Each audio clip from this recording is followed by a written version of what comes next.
Hi guys, how are you? Today's going to be some politics, but I also wanted to go back to the old days where I was really looking at things and people and situations as food and desserts. It came to me today for a few things, and so I'm going to share those with you. I also wanted to thank you for your comments and all your likes and uh, subscribes and that sort of thing. Today, looks like Mike Lindell is going to run for governor of Minnesota. Well, that's exciting. Anyway, today I wanted to look at the administration, the ACA subsidies. I got some pictures for that with the Congress and the Senate, and I'll tell you what those are. I also spoke to my old owl spirit. He was very excited to see me, and I was very excited to see him. So that was nice. If you haven't been here before, I kind of have this spirit that comes and we chat. Very uplifting, too. And Oh, and Jack Smith. I looked at him. And then there's Kristi Noem and a few other things, Pete Hegseth in there. But all right, let's get started. Okay, I forgot to mention, we went to the Native American market the other day with my brother. I don't think I can get it, but you can see it's a little owl that's been carved. Isn't that beautiful? Um, so I was thinking about my owl maybe, and that's why he was visiting with me. Yeah, so thank you guys again for all your likes and shares and comments. I also like to ask you to subscribe if you're new here. That helps, or just give me a thumbs up, and many of you do, a lot of you do. So thank you very much. Okay, I wrote a bunch of notes because I meditated on 'em. I was meditating on my Sunday Night Mystery people, Sally Cox and Jody Huisentruit. They're both well, they found Sally Cox, but Jody Huisentruit, they never found her body. Anyway, she was a newscaster, I think, in Minnesota or Iowa. So I'll have that information for you later. But both of them, and then another one I'm going to do is Wilson Moreno and Paul Walker and Steve McQueen. All right, let's go. So I got into the energy of Trump as the Grinch. I just immediately saw him as the Grinch, but I went back into those days when I really, and he still feels like this, a chocolate cake that's broken in pieces. And at times before the last election, I thought he was melting. There was periods where it felt like it was being, you know, falling apart more and more. But I feel like there's stakes, like his people are putting like stakes around his cake to help it stay put so it doesn't spread out. And it's, it's chocolate cake with that orange cake inside with, gold flecks on the outside that aren't real, that are made of fake, because it's all a hoax and it's a con job. Anyway, stakes around his cake. And then, so his anger and is getting more and more increased, and he's saying things out loud. He's cursing at people, calling them names. He wants to get rid of CNN if they do the Warner Brothers Netflix deal or Paramount, whatever it is. And he said, "Oh, they're terrible." He just is so horrible. He just wants to dominate and bully. So I'm going to pull 3 cards on if that is actually going to happen, that CNN situation where he wants to have a state-run media where everything he says is perfect and lovely.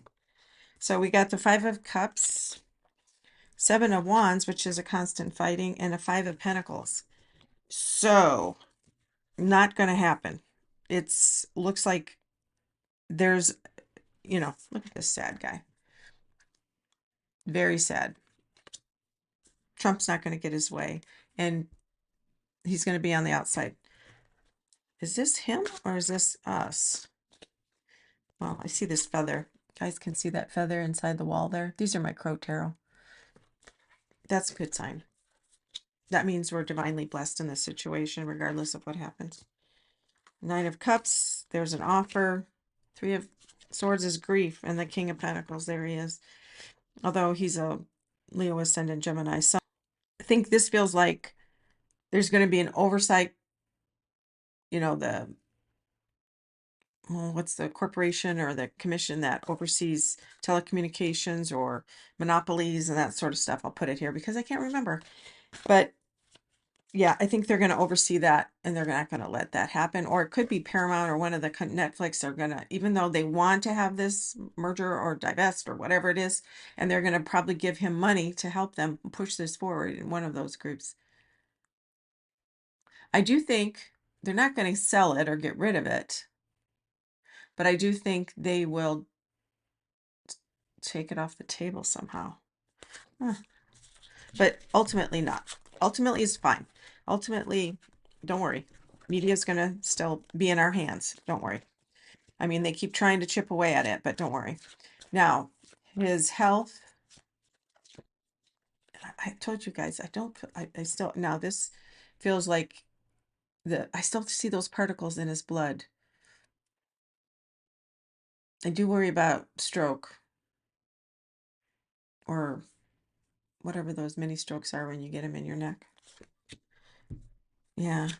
And you see this reminds me of an ambulance. I think he's just not well.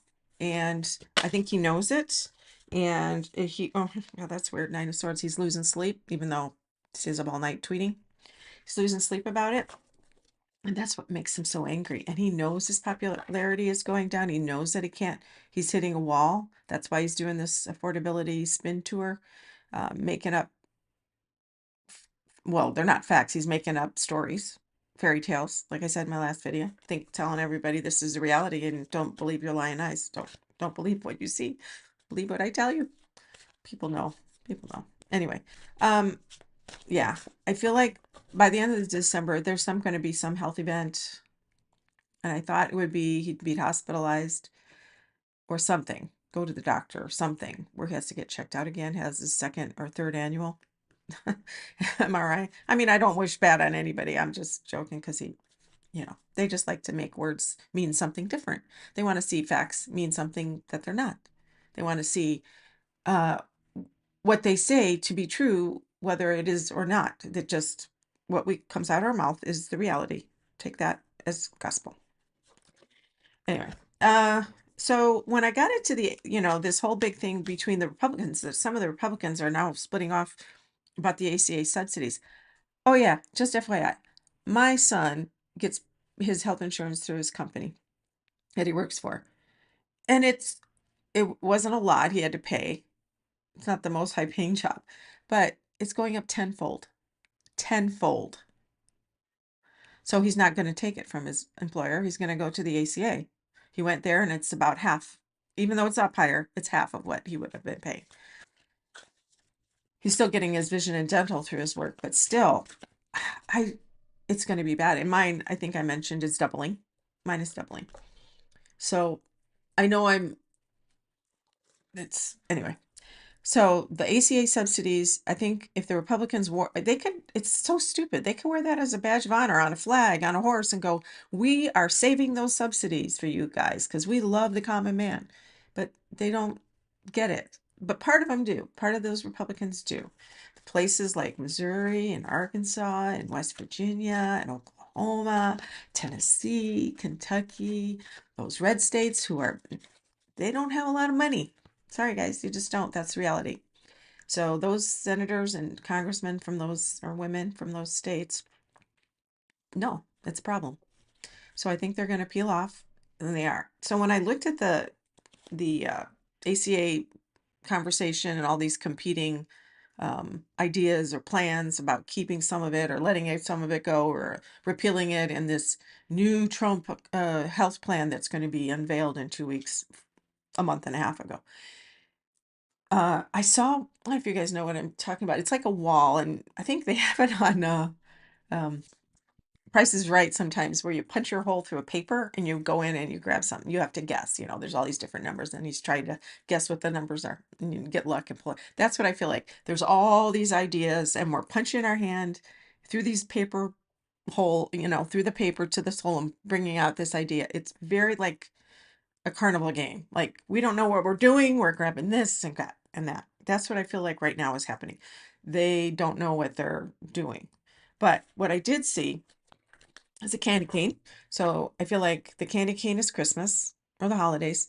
I feel like that they're going to come up with a plan before then, because they have to, because by January 1st, all these tax subsidies and tax credits are going to go away or be reduced greatly. So I saw that. So that was good news. And I also saw this sheet cake. I saw, like an offset spatula spreading thin on a big cookie sheet, not like a 9 by 13, but a big cookie sheet, spreading a thin layer of cake and baking it. And that is what that looks like. And I feel like it's very thin and it's spare. It's there, but they're keeping it minimal.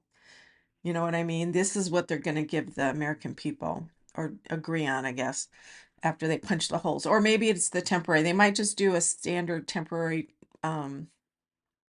decision and wait till they come up with a better idea.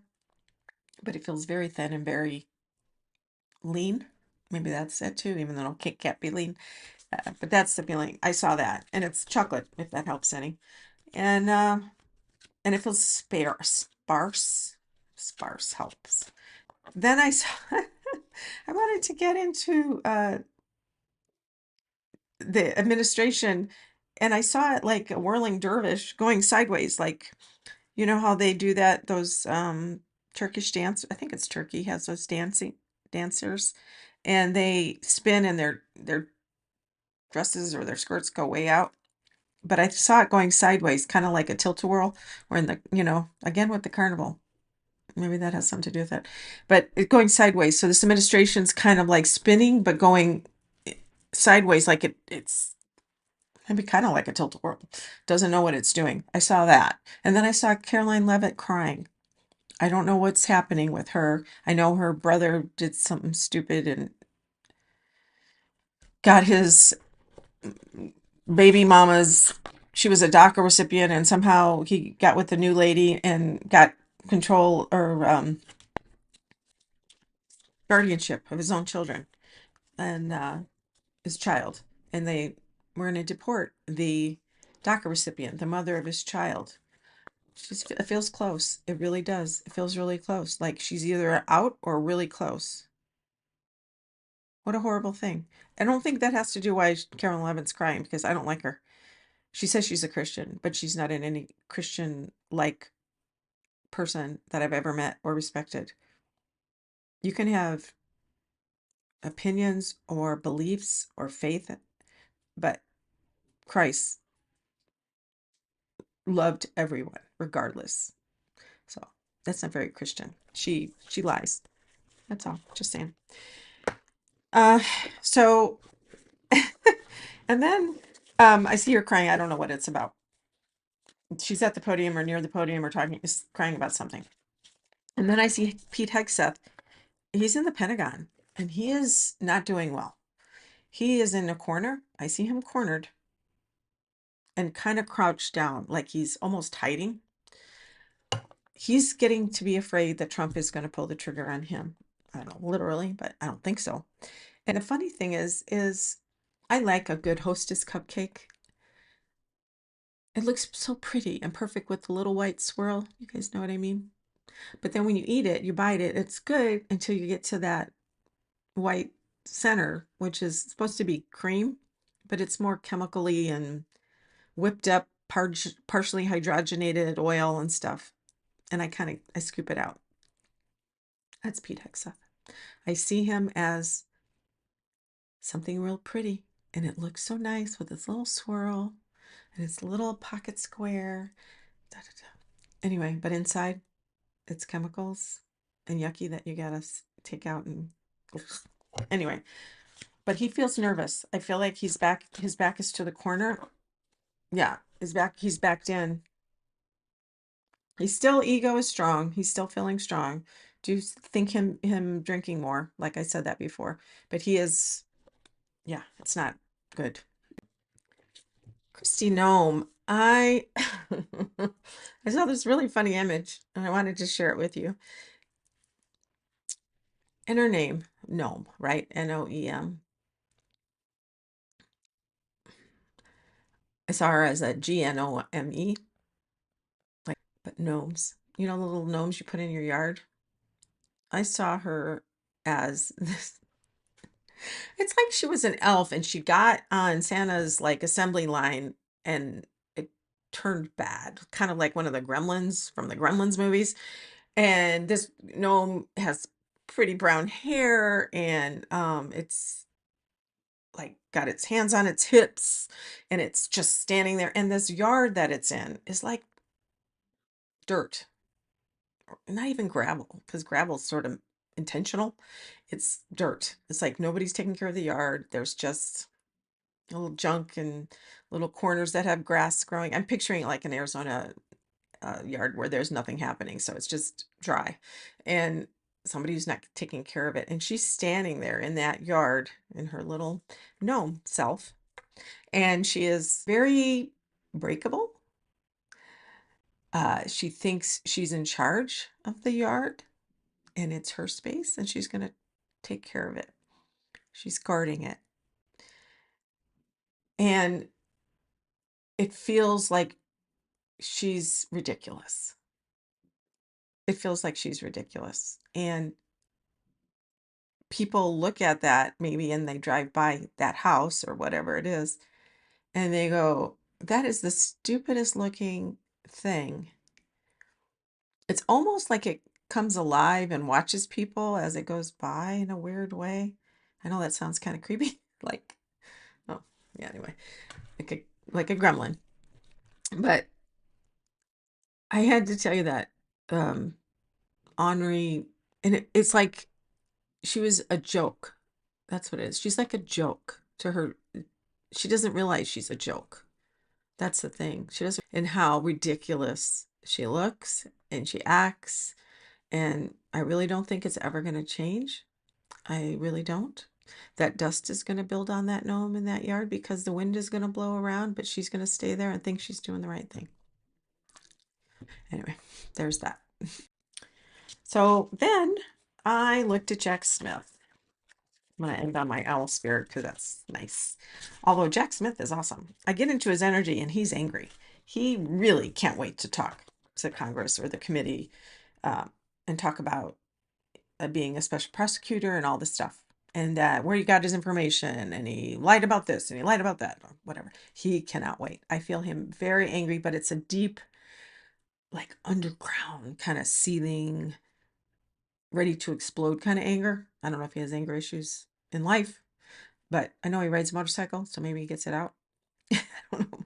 But he can't wait to share his findings. And he wants to be debated. He wants them to ask him questions or just talk at him because they won't ask questions. They'll just bark at him and tell him, you did this and this and this and this, and the Biden administration told you to do this and you followed and you lied about this and this was a secret and you know, deep state shit. But he wants that. He knows the truth. And he's a man of honor and ethics and truth. And he wants it out yesterday for the American people. It feels very democratic. It feels like he wants to save the democracy. It feels like he needs to do that as a service to the country.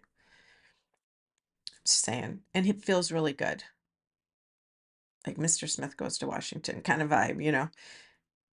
Anyway, that's really good. But I also, in the past I see him as an apple pie, a green Granny Smith apple pie, by the way. But that crust, which used to be, soft and tender as crusts are on a pie, it has become rigid and hard. It's been a while too. He's gotten dried out, maybe a little harder, a little tough. In that they want to pierce that apple pie and take a piece out of him. And it's not even penetrating. It is not going in. It's like boing. So it's not happening. He is quietly tough. I just love it. I'm very excited about that. He will and so he's going to continue his truth campaign when possible. He may have this opportunity or that opportunity, but until the Democrats have more power in the Congress and Senate, I mean, he may be doing speaking engagements, but in the government, he won't have that too many opportunities. But when the orange knucklehead gets impeached, guess who's going to be right there? He'll be right there. Just saying. So have faith. All right. My owl spirit, I came up and he's like lifting me up and just happy to see me because he's really big, by the way. He's white, like a big giant white owl. And he's holding me up and very happy to see me, which is awesome. So I asked him, you know, about things, and he showed me this big in front of me in the past. I've seen the open water. Some of you know there's different things have happened in this water, and the Republicans in the Golden City. That's not what I'm seeing now. I'm seeing this green meadow, and it's very healthy and lush. And he keeps waving his arm over it, like going like that. And it feels really healthy and healing. But I'm like, but we're scared right now, that kind of stuff. And he said, I said, it feels darker because the rules are being ignored, he said. But yes, these people will get gone and taken to account and indicted or arrested or kicked out or whatever. He said that's going to happen. My owl spirit, take them or leave them. That's what he said. He said so much work to do. He said there'll be so much work when that happens. So much. It'll be to clean up the mess, to fill back in those things that were stripped of people, jobs, departments, infrastructure. So much getting out of the corruption, the abuse that they say they're getting rid of, but they're filling in with all their cronies. And then I saw the table, like he was doing the metal, and then it became a table where he kept doing this motion, like cleaning it out, cleaning it off. And I was like, it's like a table that kept getting wiped off. And it was a reminder, like every day you set your table to eat. If you do, sometimes we don't, but you set your table to eat. And every day you pick up the dishes and you clean them and the table's empty and you start over and you clean the table and that kind of thing. And he's saying new things every day, set and reset. And he said, we have the power for anything. He gave me this very immense feeling of infinite power, miraculous power, divine power within us individually and as a society, culturally, spiritually, constitutionally, uh, all of it. Physically, we have the power. And he said, everybody right now feels discontented and disconnected, obviously, and you can wipe it clean. We wipe it clean over and over in the past. And they showed me the past. I got a picture of Reagan. I got a scene of Nixon, was it? Or the bubble, the great bubble.com burst, whenever that was in 2008, or I think that's when it was. Anyway, he showed me that was the reset. And then after Nixon, that was a reset. And then he showed me Reagan after Carter was a reset. And there's not one solution, he said. Like not one solution. It'll always be repeats. And we have to deal with this now. We're going to deal with that now. But it's always reset. The table is going to be reset. Constant change. And then he reminded me it feels darker because the rules are different right now. And that's what's scary. But like I said, we're going to indict them. They're going to be out. The people that have changed the rules or abused the rules or broke laws, which is a thing they have, that's going to change. That's definitely going to change. We are going to, I feel like this big shift in healing through kind of a reconstruction, post-Civil War-ish vibe, where we have to redo everything. Although that didn't go that well, but I think this might be a little bit better. And he said, stay really positive because there's so much work to do. And he says, the more you stay positive, you stay in the mindset of faith and seeing the future in a positive way. Don't ignore what's happening now, but your reality is not going to stay that way. So the more you focus on what will be in a most positive way possible and focus on the strength of many, which we are, things will change. The ship will be righted, like I said. But I think that was it. All right, you guys. Thank you again. You guys take care. And till next time, we will see each other and maybe go have something delicious. Oh yeah, I made green chili pork. My brother's coming back from the Grand Canyon with his girlfriend today. They took yesterday and today. And green chili pork. I have a killer cornbread recipe. Oh, I forgot. I need to write the recipe for the nut roll. I'm gonna do that and put that up. And it's amazing. Family recipe. And the killer cornbread is awesome. And I'm gonna make these streusel cookies. My roommate from college, her family was German, and I haven't made those in years, so I'm gonna make those. So baking. No calories, just baking. All right, you guys, till next time.